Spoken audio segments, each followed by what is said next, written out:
The snow wasn't just falling, it was trying to erase something, trying to bury a little wooden shack deep on the high ridge, and the secret hidden inside. The wind hit the walls like a fist, screaming, forcing its way through every crack. Inside, it was colder than a grave. Darker, too. A young woman lay on the floor, curled up like a fallen leaf. Her name was Ruth, and heavy rusted chains bound her wrists to a thick iron ring in the hearthstone. Her breath was a tiny, ragged cloud in the air. She was burning with fever, her lips moving without a sound, as if she'd forgotten the words for prayer. Or maybe she just knew no one was listening. Two little girls knelt beside her, her twin daughters, Abigail and Mercy. They couldn't have been more than 7. Their hair was a tangled mess, and their eyes were huge and dark in their small, hungry faces. They hadn't slept. They couldn't. Every time their mother's breathing would stop for a second, their own hearts would stop too. Abigail held a scrap of cloth to her mother's forehead. It was damp with snow she'd melted in a tin cup. Mercy whispered a lullaby, her voice barely there, trying to hold her mother to this world with just a song. The only other sound was the storm outside, and the grim clink of chains whenever Ruth stirred in her fever dream. This wasn't how it was supposed to be. Not long ago, Ruth McGraw's laughter was a common sound in town, bright and warm. But her husband had died 3 winters back, taken by a fever that swept through the valley. She'd grieved, but she'd worked. She took any job she could find to feed her girls, her dignity, a thin shield against the cold. But debts grew like weeds. And that's when Harlan Pike came calling. Pike owned the biggest ranch, the most land, and he had an appetite for things that weren't his. He offered to help, but his promises felt like spiderwebs. Ruth refused him, and for that, he decided to break her. He turned the town against her, one whispered lie at a time. The whispers became accusations, the accusations became a judgment, and the judgment was this: a shack, a chain, and starvation. A warning to any other woman who dared to say no. Pike's men were supposed to bring food. Sometimes they did. Mostly they forgot. Tonight, they definitely forgot. Tonight, only the storm came. But then, through the swirling white, another shape appeared. A man. He moved along the tree line, a tall, broad silhouette against the rage of the storm. He wasn't supposed to be there. No one ever came this way. It was a dead end. But he was there. And he was getting closer. The storm had brought a monster named Harlan Pike. Now it had brought something else. And for the woman in chains, it was impossible to know which was worse. This man was Jonah Coulter. He lived his life in the high places, where the world was all rock and wind and silence. He was a trapper, a hunter, a ghost of the mountains. His rifle was on his back, his beard was white with frost, and his eyes looked like they'd seen too much and said too little. He wasn't looking for trouble. He was tracking a wolf, a big lean one whose prints had led him down off the main ridge. He was about to pass the shack, dismiss it as another forgotten ruin. But then he heard it. A sound so small the wind almost ate it whole. The sound of a child crying. He stopped. The world stopped. He turned his head, his gaze locking onto the dilapidated shack. He knew, with a certainty that chilled him more than the storm, that he was about to step into something he couldn't just walk away from. He put his shoulder to the door. It was frozen shut, swollen with ice. He pushed again, harder, and the wood groaned, then burst inward with a crack. Snow and wind exploded into the dark room. His eyes adjusted to the gloom. First, he saw the children, 2 of them, huddled together, their faces pale, their eyes like twin holes burned in a blanket. Then he saw the woman. And the chains. He saw the raw red skin of her wrists. He saw the exhaustion on her face. He saw her try to lift a hand, as if to shield her girls from him. He just stood there for a heartbeat, a man made of winter and iron, looking at a kind of cruelty he thought only existed in the darkest corners of the world. Abigail's voice was a tiny whisper. "Please, mister. She can't breathe right." Without a word, Jonah knelt.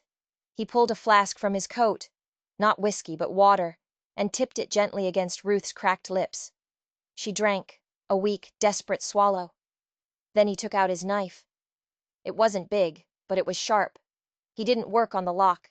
He worked on the links themselves, twisting and prying at the rusted metal. The chain screeched, a sound of protest, before one of the links snapped. The heavy chain fell to the floor with a dead thud.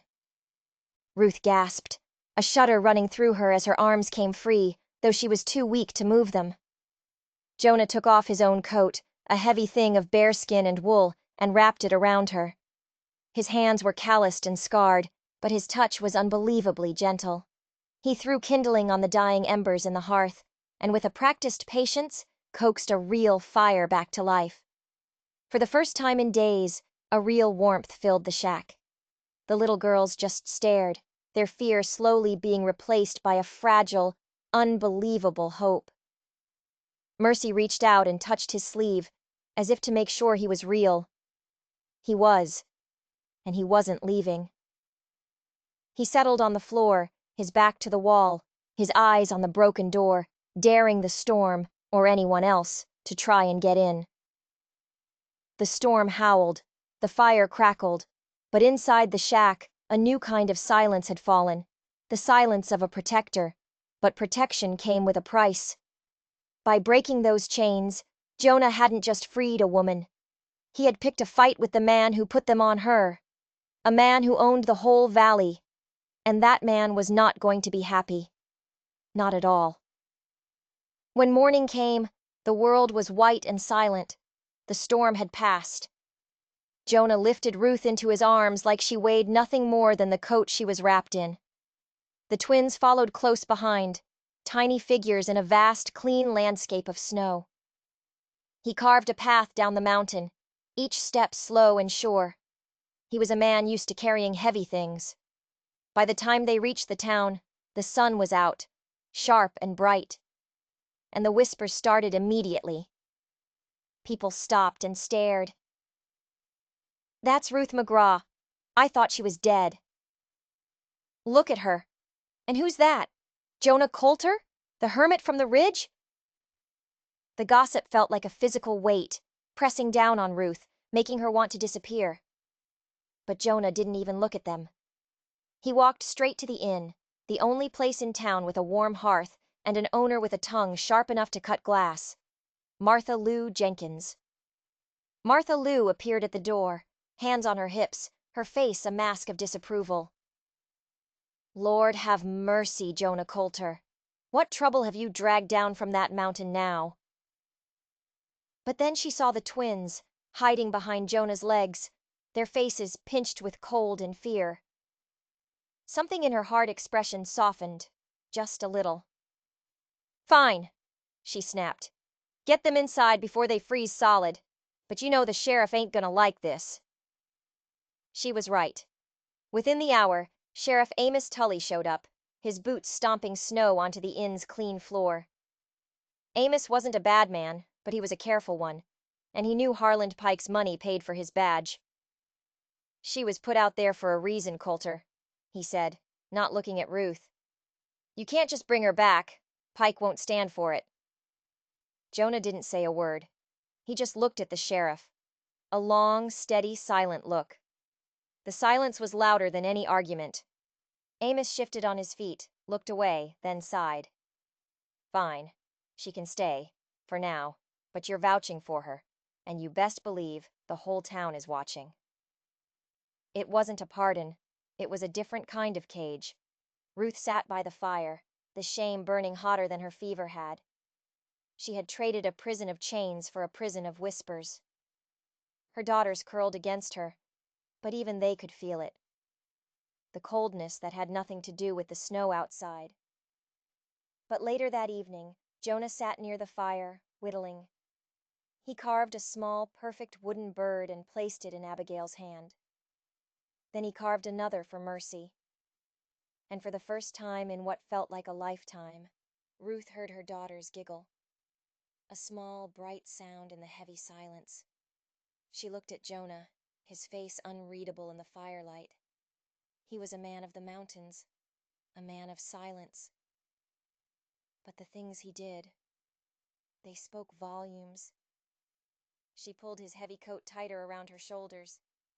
She realized then that some chains you couldn't see. Chains of fear, of shame, of loneliness. And maybe, just maybe, this quiet, weathered man knew how to break those too. As she drifted off to sleep, lulled by the fire and the sound of her children's soft breathing, she felt a flicker of hope. But she didn't know that miles away, in his large, warm ranch house, Harland Pike had just been told his prisoner was free, and his face was twisting into a mask of pure rage. Chains, he thought, could always be put back on, and this time he'd make them tighter. The fire in Martha Lou's inn did little to warm the chill that had settled over Ruth.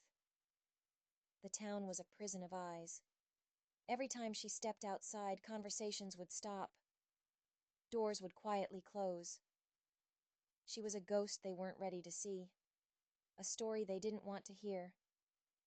She was Harland Pike's property, and in bringing her back, Jonah had broken the town's most important unwritten rule: don't cross Pike.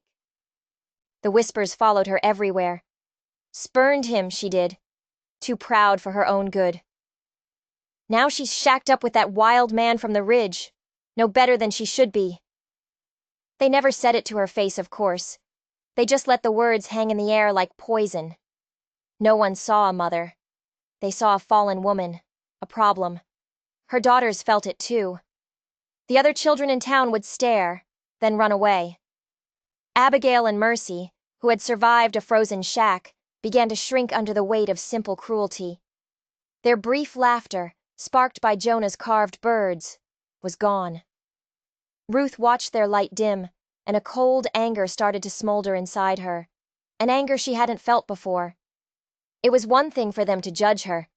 It was another thing entirely to punish her children. Jonah saw it all. He never said much, but his presence was a constant, solid thing. He fixed the inn's broken fence. He chopped a mountain of firewood for Martha Lou. He'd disappear for hours and return with fresh meat, leaving it on the inn's back step without a word. He was earning their keep in the only way he knew how: with work. He was showing the town he wasn't just a drifter. He was a provider. But his most important work was with the twins. He'd sit with them by the fire, teaching them how to tie a trapper's knot, or how to tell the difference between a hawk's feather and an eagle's. He was giving them back small pieces of the world that hadn't been tainted by judgment. And Ruth watched, her heart a confusing mix of gratitude and fear. This quiet kindness felt more dangerous than Pike's open hatred, because it was starting to feel like something she couldn't bear to lose. And then Harland Pike rode back into town. He didn't come quietly. He rode his big black horse right down the middle of Main Street, his face like a thundercloud. He went straight to the sheriff's office. His voice was loud enough for half the town to hear. "You let that woman stay? You let that mountain savage defy me?" Sheriff Amos tried to calm him down, but Pike was a storm of fury. "She broke the town's law. I had her chained for her own good, to teach her a lesson. And you let him just undo it?" Pike wasn't just angry. He was strategic. He started talking to the townsfolk, feeding their fears. "A woman like that, with no respect for authority, it's a sickness. It'll spread." He made it sound like Ruth's survival was a threat to every one of them, and people, scared of Pike and his power, started to nod along. A town meeting was called. It wasn't a trial. It was an eviction. They all gathered in the general store, the air thick with tension. Ruth stood in the middle of the room, her daughters clinging to her dress. She was pale, but her back was straight. Sheriff Amos cleared his throat, avoiding her eyes. "Folks, they're saying you're trouble, Ruth." They're saying you ought to leave. For the good of the town. A murmur of agreement went through the crowd. Ruth felt the floor about to drop out from under her. She was about to give in, to just turn and walk away with her girls and disappear into the snow. But then she saw him. Jonah. He was standing in the back of the room by the door. He wasn't saying anything. He was just watching her. His expression was calm, steady. It wasn't a promise of a fight. It was a silent statement. I am here. You are not alone. And that look, that silent support, was like a steel rod being inserted into her spine. She took a breath, and for the first time, she spoke not in fear, but in a voice that was quiet, clear, and sharp as ice. I buried my husband in this town's soil. I have worked my hands raw for the people in this room. I have never asked for a handout. The only thing I am guilty of is refusing to be owned by a man who thinks his money gives him the right to my life. She looked directly at Harland Pike. If surviving what you did to me is trouble, then yes, I am trouble. But my daughters are not. They deserve a home. If you cast me out, you are sentencing 2 innocent children to the same fate you left me to. The room went silent. Some people looked down, ashamed. Others hardened their faces. Pike just sneered. A snake is always a snake, he spat. He stormed out, but the damage was done. He had planted a seed of doubt. The town was divided. And as Ruth walked back to the inn, with Jonah a few paces behind her, she knew this was far from over. Pike had lost the argument, which meant he would resort to something else. Something much, much worse. Pike didn't wait long. He knew public opinion was a fickle thing. He needed to remind the town who was really in charge. He sent 3 of his ranch hands to the inn. They didn't knock. They kicked the door open, their faces mean and shadowed by the brims of their hats. Pike wants the woman, the leader growled. And the kids. Says they're vagrants. Trespassing. Martha Lou stood in front of them, a broom handle held like a rifle. You ain't taking nobody, you hear me? This is a respectable establishment. But they just laughed and pushed her aside. Ruth pulled her daughters behind her, her body trembling. This was it. The chains were coming back. But as the men stepped forward, a shadow detached itself from the corner of the room. It was Jonah. He hadn't been holding a weapon. He didn't seem to be doing anything at all. But his stillness was more menacing than any threat. Leave, he said. The word was quiet, but it landed in the room with the force of a hammer blow. The lead ranch hand sneered. Or what? Mountain man? You? And what army? He took another step, and that's when everything changed. Jonah moved. It wasn't a brawl. It was something faster, more efficient, like a wolf taking down prey, a blur of motion, an elbow to the first man's throat, a quick, brutal twist that sent the second man crashing into the table. The third man, seeing his friends go down so fast, froze in terror. Jonah stood over the first man, who was gasping on the floor. He didn't raise his voice. He barely whispered. I am the army. The third man scrambled backward, then turned and ran out the door. Jonah helped the second man up, then pushed him and the first man out after him. He closed the door, slid the bolt home, and turned back to the room. The silence was absolute. Ruth was staring at him, her heart pounding. She had seen him be gentle. She had seen him be patient. She had never, ever imagined the kind of violence that was coiled inside him. He wasn't just a quiet trapper. He was something far more dangerous. And he had just declared open war on Harland Pike. The whole dynamic had shifted. This wasn't about whispers and shame anymore. This was about survival. As the shock began to fade, little Mercy, who had been hiding her face in her mother's dress, looked up. Her voice was small, but clear. That bad man, she said, looking at the door where Pike's men had fled. He's the one who gave Mama the special medicine for Papa. The room went cold, colder than any winter storm.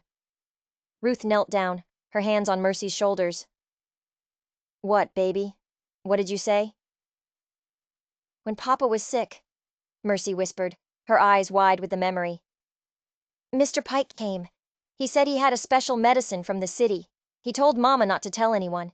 He said it was his secret to help us." Ruth's blood turned to ice. She remembered. Pike had come, offering a small, dark bottle. He'd said it was a rare tincture. He'd made her promise to tell no one, saying he didn't want the whole town begging him for it. Her husband had died 2 days later, his fever worse than ever. At the time, she'd thought it was just the disease, a tragedy. But now, a horrifying new possibility bloomed in her mind. It wasn't a fever that had killed her husband. It was murder, and Harlan Pike hadn't been trying to help her. He had been trying to make her a widow. The shack, the chains. It wasn't punishment for refusing him. It was a cleanup job. He was trying to bury the only witness to his crime. Her. Jonah had heard every word. He looked at Ruth, and for the first time, he saw not just a victim of a town's cruelty, but the target of a cold-blooded killer. His jaw tightened, and a look of grim understanding passed between them. He now knew why Pike was so obsessed with silencing her. And he also knew that Pike would never, ever stop until she was dead. But then he looked closer at the door his fist had just splintered. He knelt, picking up a small flake of wood. He saw something he hadn't noticed before, carved subtly into the doorframe of the inn, almost invisible unless you knew what to look for. It was a tiny symbol, a brand. A looping P with a serpent coiled around it. Pike's family brand. Jonah stood up slowly, his face a mask of stone. He had seen that brand before, a long, long time ago, carved into the gate of a burned-out homestead. His homestead. Pike hadn't just murdered Ruth's husband. His family had destroyed Jonah's. And this was no longer just Ruth's fight. It was his, too. Sheriff Amos Tully arrived a few minutes later, drawn by the commotion. He saw the broken furniture and the terrified look on Martha Lou's face. "What in God's name happened here?" Before anyone could speak, Ruth stepped forward. Her voice didn't tremble. "Sheriff," she said, her eyes burning with a cold fire. "I need to report a murder. The murder of my husband." Amos stared at her, dumbfounded. "Ruth, your husband died of fever. Everyone knows that." "No," she said, pulling Mercy closer. "He was poisoned by Harlan Pike." Amos looked from Ruth to Jonah, then back again. This was insane. It was the word of a shamed woman and a child against the most powerful man in the county. It was career suicide. "I need proof, Ruth.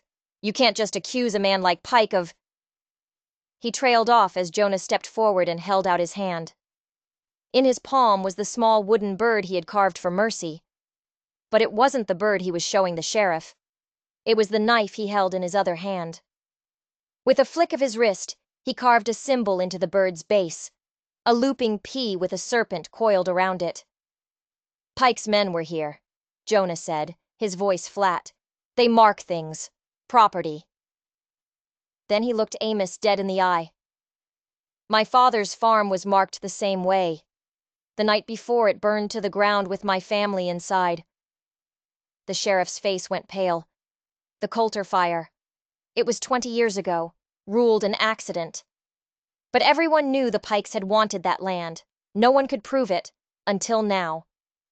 This wasn't just about Ruth's husband anymore. This was about a string of crimes stretching back decades. Amos was no hero, but he was a lawman. And he was looking at 2 separate accusations pointing to the same monster. "The medicine bottle," he said to Ruth. "Do you still have it?" Ruth shook her head, her heart sinking. "Pike took it back. He said it was too valuable to leave behind." It was her word against his, and her word was worthless. But then Abigail, who had been silent this whole time, spoke up. "No, he didn't." Everyone turned to her. "He thought he took it," she said, her voice small but steady. but I saw him drop it behind the woodpile when he was leaving. I thought it was pretty, so I kept it." She ran to the small bundle of rags that held all her worldly possessions. She dug inside and pulled out a small, dark blue glass bottle with a cork stopper. On the bottom, almost invisible, was a small embossed skull and crossbones. Poison. Sheriff Amos took the bottle as if it were a venomous snake. The proof. He finally had it. He looked at Ruth, then at Jonah, and a grim resolve settled on his face. "Stay here. Bolt the door. Don't open it for anyone." He turned and walked out, the bottle clutched in his hand. He was finally going to do his job. He was going to arrest Harlan Pike. But they all knew it wouldn't be that easy. Pike wasn't the kind of man who would go quietly. And a cornered rattlesnake is the most dangerous kind. As they bolted the door, the wind began to howl outside, picking up speed. A blizzard was coming, a monster of a storm. And inside the inn, they were trapped, waiting for a different kind of monster to strike. The storm hit like a physical blow. Snow came down not in flakes, but in a solid, blinding sheet. The wind shrieked, rattling the windows of the inn, trying to tear the shingles from the roof. Within an hour, the world outside was gone, buried under a mountain of white. They were cut off, completely isolated. And somewhere out in that howling chaos was Harlan Pike, a murderer who now knew the law was coming for him. The atmosphere in the inn was thick with a terrible, waiting silence. Every creak of the floorboards, every moan of the wind, sounded like footsteps. Jonah checked the rifle, his movements economical and precise. He stood by the main window, a sentinel staring out into the white abyss. Ruth gathered her daughters, trying to distract them with stories, but her own fear was a cold knot in her stomach. Martha Lou, for her part, was a whirlwind of nervous energy, checking the locks, stoking the fire, muttering prayers under her breath. Hours passed. The storm only got worse. They knew Sheriff Amos wouldn't be able to get back from Pike's ranch in this. They were on their own. And then they heard it. A loud, rhythmic thumping from the back of the inn. Not at the door, on the wall itself. Thump, thump, thump. Jonah held up a hand for silence. He moved toward the back room, the kitchen, his rifle held ready. The thumping continued, steady, patient. It was the sound of an axe. Someone was trying to chop their way in. Pike hadn't waited for the sheriff. He had brought the fight to them. The wooden wall began to splinter. A crack appeared, and a blast of snow and ice shot into the room. Jonah motioned for Ruth and the others to get back. He raised the rifle, aiming at the splintering wood. But before he could shoot, a new sound began. A crackling, and a smell. The smell of smoke. Ruth's eyes widened in horror. "He's not trying to get in," she whispered. "He's trying to burn us out." Pike and his men were outside, likely on all sides, dousing the walls with oil and setting the inn ablaze. The storm that had trapped them was now Pike's greatest weapon, fanning the flames and ensuring no help could possibly arrive. Smoke began to curl under the kitchen door. The crackling grew louder, angrier. Panic started to set in. They were trapped in a wooden box that was rapidly becoming a furnace. The front door was bolted, but Pike's men would be waiting there. The back wall was being chopped through, but fire was beginning to lick at the edges. There was no way out. "The cellar!" Martha Lou screamed, pointing to a trap door behind the main counter. "It has an old delivery chute that leads out to the alley." It was their only chance. Jonah grabbed an axe from beside the hearth. "Get them down there!" he yelled to Ruth, his voice cutting through the roar of the wind and the fire. Ruth herded her terrified daughters toward the counter as Jonah began to smash at the thick planks of the trapdoor, which had been nailed shut for years. The smoke was getting thicker, burning their lungs. Abigail and Mercy were coughing, their eyes streaming. Finally, with a great crack of splintering wood, the trapdoor gave way, revealing a set of steep, dark stairs leading down into the earth. Cold, musty air rushed up to meet them. Martha Lou went first, lighting a lantern. Ruth pushed the girls down next. "Go, go!" she urged. As the last child disappeared into the darkness, Ruth turned back. Jonah was still by the counter, his rifle now in hand. "Jonah, come on!"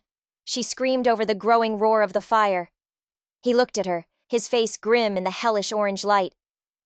"They'll be waiting at the other end of that chute," he said. "Someone has to slow them down. Give you time." He was going to stay. He was going to face Pike and his men alone, to buy his new family a few precious minutes. It was a suicide mission. "No!" Ruth cried, scrambling back up the stairs. "I'm not leaving you!" But Jonah was already moving, not toward the cellar, but toward the front door, the axe in one hand, the rifle in the other. He was going to meet the devil head on. Just as he reached the door, a section of the ceiling collapsed in a shower of embers and flame, cutting him off from her. The fire was everywhere. Their escape route was gone. They were trapped on opposite sides of a wall of fire, with murderers outside and a raging inferno inside. The heat was unbearable. The world had become a roaring, suffocating monster of smoke and flame. Through the wall of fire, Ruth could just make out Jonah's silhouette as he braced himself against the front door, ready to make his last stand. She had to do something. Her mind raced, fueled by adrenaline and a fierce primal need to protect the man who had saved her. Her eyes scanned the burning room and landed on the inn's bar. Specifically, the large, heavy barrels of ale stacked against the far wall. An idea, desperate and insane, sparked in her mind. "Martha Lou!" she screamed down into the cellar. "The chute! Block it! Now!" Then, ignoring the flames licking at her dress, she ran toward the barrels. They were heavy, but with a surge of strength she didn't know she possessed, she managed to knock the wooden taps out of two of them. Ale gushed across the floor, mixing with the water from the melting snow that was now dripping through the burning roof. The ale flowed toward the fire, hissing and steaming, but that wasn't her goal. She grabbed a heavy bar stool and, with a guttural scream, smashed the top of a third barrel, this one marked with a triple X. Strong spirits. Whiskey. The potent liquid flooded the floor, its fumes instantly filling the air. It flowed directly toward the wall of fire separating her from Jonah. "Jonah!" she shrieked. "Get down!" He glanced back, saw what she was doing, and his eyes widened in understanding. He dropped to the floor, pressing himself against the wooden planks just as the river of whiskey reached the flames. The room exploded. A massive fireball erupted with a deafening roar, blowing what was left of the windows outward and sending a shockwave of heat and force through the inn. The sudden, violent combustion consumed most of the available oxygen in the room, causing the main fire to momentarily choke and die down, creating a path. It was chaos, but it was a calculated chaos. The explosion also blew the front door clean off its hinges, sending it flying out into the snow and knocking down two of Pike's men who had been waiting right outside. In that one, insane moment of clarity, Ruth scrambled through the smoldering gap, coughing, her hair singed, her eyes burning. She grabbed Jonah's arm, pulling him up. "The cellar! Now!" Dazed and deafened by the blast, he followed her. They stumbled toward the trapdoor and plunged into the darkness of the cellar, just as the roof above them gave a final, terrible groan and collapsed entirely, turning the inn into a funeral pyre. Down in the damp, dark cellar, they could hear the shouts of Pike's men outside, confused by the explosion. They had a few seconds, nothing more. Martha Lou and the twins were huddled at the far end, by the opening of the old delivery chute. It was a narrow, stone-lined tunnel, just big enough for a person to crawl through. But as they got closer, they saw the problem. The exit, a small iron grate at street level, was half buried in a massive snowdrift piled high by the blizzard. It wouldn't open. They were buried alive. Pike's men were recovering. They could hear their boots crunching in the snow right above the chute.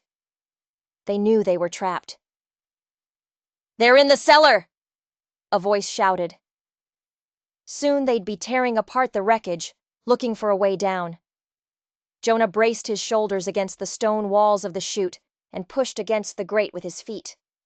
The iron groaned, but it didn't move. The snow was too heavy, packed like cement. It was hopeless. They had escaped the fire only to be entombed. Mercy started to cry, a thin, terrified sound in the darkness. As the sound of digging started from above, Ruth had another flash of inspiration. "The rifle," she said to Jonah, her voice urgent. "Give me the rifle." He handed it to her, confused. She pointed it up the chute, aiming at the small gaps in the iron grate. "Cover your ears!" she yelled. She fired. The shot was deafening in the enclosed space. She fired again, and again. The bullets punched through the snowdrift, not moving it, but destabilizing it. The immense weight of the snow, now honeycombed with tunnels from the bullets, began to shift. With one final desperate push from Jonah's legs, the grate burst open and an avalanche of snow poured into the chute. But it had created a hole, an escape. They scrambled out, gasping, into the biting wind and the surreal orange glow of their own burning funeral pyre. And they came face to face with Harland Pike. He stood there, a pistol in his hand, his face illuminated by the flames, a mask of pure, triumphant evil. His remaining men flanked him. "Nowhere left to run," he sneered. "I should have just killed you in that shack. Would have saved me all this trouble." He raised the pistol, aiming it straight at Ruth's heart. But just as he was about to pull the trigger, another voice cut through the storm. "Drop it, Pike!" Sheriff Amos Tully stood at the edge of the alley, a shotgun leveled at Pike's chest. He hadn't been able to get to the ranch, but he'd seen the glow of the fire and had come running, gathering a small posse of townsfolk who had finally seen Pike for the monster he was. Pike hesitated for a fraction of a second, his eyes flicking between Ruth and the sheriff. That was all the time Jonah needed. He launched himself at Pike, not with rage, but with a cold, focused precision. The two men went down in the snow, a tangle of limbs. Pike's pistol went off, the shot muffled by the snow. The townsfolk surged forward, overwhelming Pike's men. When the chaos subsided, Jonah was on his feet, breathing heavily. Pike lay in the snow, clutching a bloody shoulder where his own gun had shot him when Jonah tackled him. Sheriff Amos had him in irons before he could even curse. It was over. The fire still raged, but its fuel was spent. The storm was beginning to break. As the first pale hints of dawn touched the sky, the people of the town gathered, their faces a mixture of shock, guilt, and awe. They looked at the ruins of the inn. They looked at Harland Pike, a pathetic, wounded animal in chains. And they looked at Ruth, standing tall amidst the wreckage, her daughters clinging to her, her face smudged with soot but her eyes clear and strong. She had not been a victim waiting to be rescued. She had been a survivor who had fought back with everything she had. Martha Lou came and put a thick blanket around her shoulders. "My inn is gone," she said, her voice thick with emotion. "But by God, girl, you've got a home here as long as I'm alive." One by one others came forward, offering a place to stay, food, clothing. The prison of whispers had been burned down along with the inn. Jonah stood beside her, silent as always. He looked at the smoking ruins, at the captured monster, at the family he had fought for. His war, the one he had been fighting alone in the mountains for 20 years, was finally over. Ruth reached out and took his hand, his calloused, scarred fingers wrapped around hers. No words were needed. Everything that mattered had been said in the fire and the snow. They had walked through hell together and come out the other side. Not as a mountain man and a broken woman, but as a family forged in the heart of a storm. The chains, both real and invisible, were finally broken. For good. The story of what happened that night became a legend in that small town. A story of how a quiet mountain man and a mother pushed to her limit faced down a tyrant. But it was also a reminder that the deepest courage often comes from the quietest places, and that the strongest bonds are not forged in comfort, but in the fire. If you enjoyed this story, and you believe that even in the darkest storm there's a light worth fighting for, then don't forget to like and subscribe. Because there are always more stories out there, waiting in the shadows. And you never know when you'll need a reminder that monsters are real, but so are the heroes who stand up to them.